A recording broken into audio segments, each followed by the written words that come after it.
Para saudara dan saudari yang Tuhan cintai, selamat pagi dan selamat bertemu lagi dalam renungan harian dari Paroki Santo Fransiskus Assisi Apio, edisi hari Jumat tanggal 15 Mei 2026 dalam masa Paskah yang ke-6.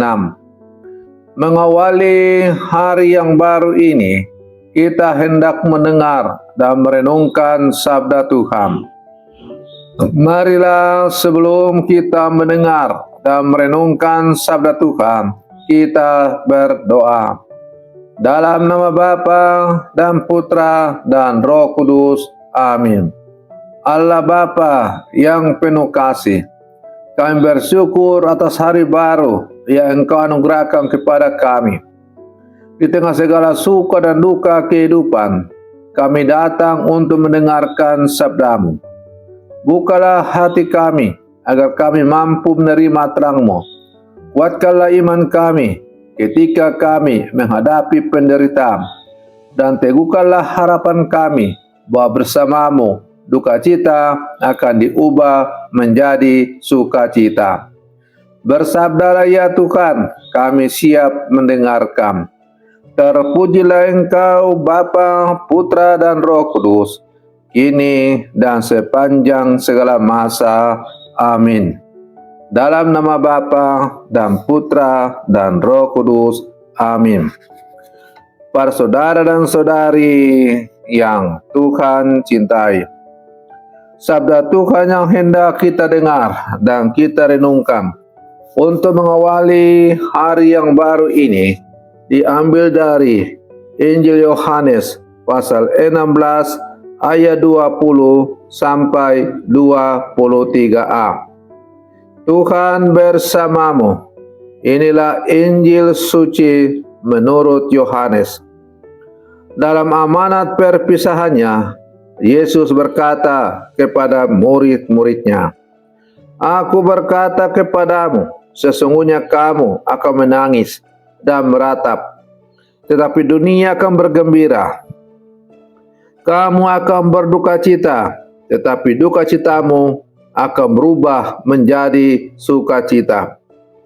Seorang perempuan berduka cita pada saat ia melahirkan, tetapi sesudah melahirkan anaknya, ia tidak ingat lagi akan penderitaannya, karena kegembiraan bahwa seorang manusia telah dilahirkan ke dunia.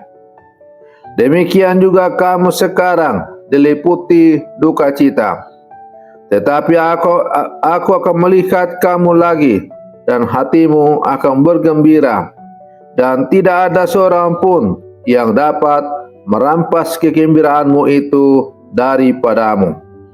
Dan pada hari itu kamu tidak akan menanyakan apa-apa padaku. Demikianlah sabda Tuhan. Para saudara dan saudari yang Tuhan cintai, setiap manusia pasti pernah mengalami kesedihan. Ada air mata karena kehilangan, kekecewaan, sakit penyakit, pergumulan keluarga, atau masa depan yang tidak pasti. Seringkali ketika berada dalam penderitaan, kita bertanya, sampai kapan ini berlangsung? Apakah Tuhan masih peduli dengan saya? Apakah hidup saya akan berubah? Dalam sabda Tuhan yang baru saja kita dengar pada hari ini, Yesus bersabda kepada para murid, "Kamu akan berduka cita, tetapi duka citamu akan berubah menjadi sukacita." Sabda ini menjadi penghiburan besar bagi siapa saja yang sedang memikul salib kehidupan.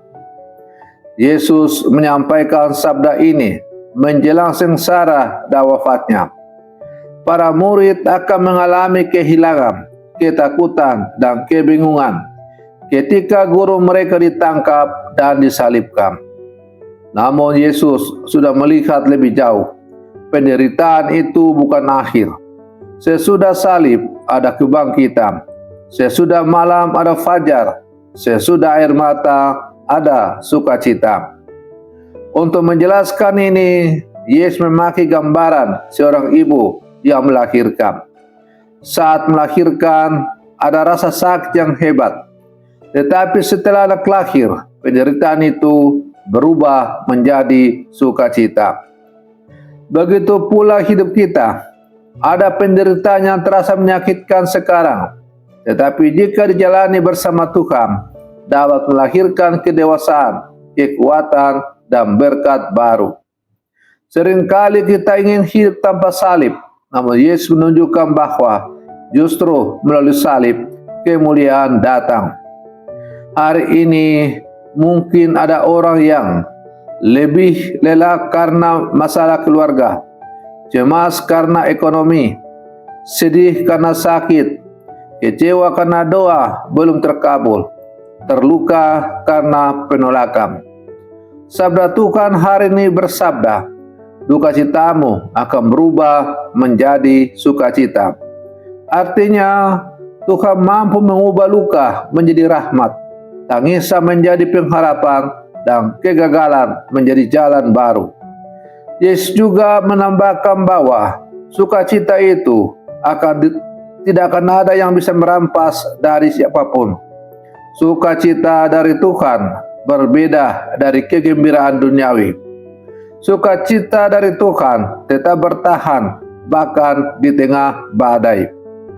Para saudara dan saudari yang Tuhan cintai, sabda Tuhan yang hari ini kita renungkan semakin mengajak kita untuk merenungkan, apakah saya masih percaya bahwa Tuhan bekerja dalam penderitaan saya? Apakah saya menyerah pada saat doa belum terjawab? Apakah saya membawa kesedihan saya kepada Tuhan?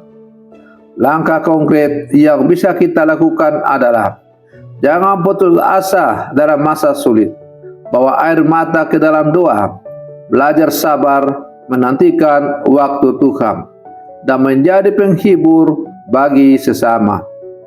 Para saudara dan saudari yang Tuhan cintai, Yesus tidak pernah menjanjikan hidup tanpa air mata, tetapi Ia menjanjikan bahwa air mata tidak sia-sia. Di tangan Tuhan kesedihan bisa berubah menjadi sukacita, luka menjadi sumber kekuatan, salib bisa menjadi jalan menuju kebangkitan.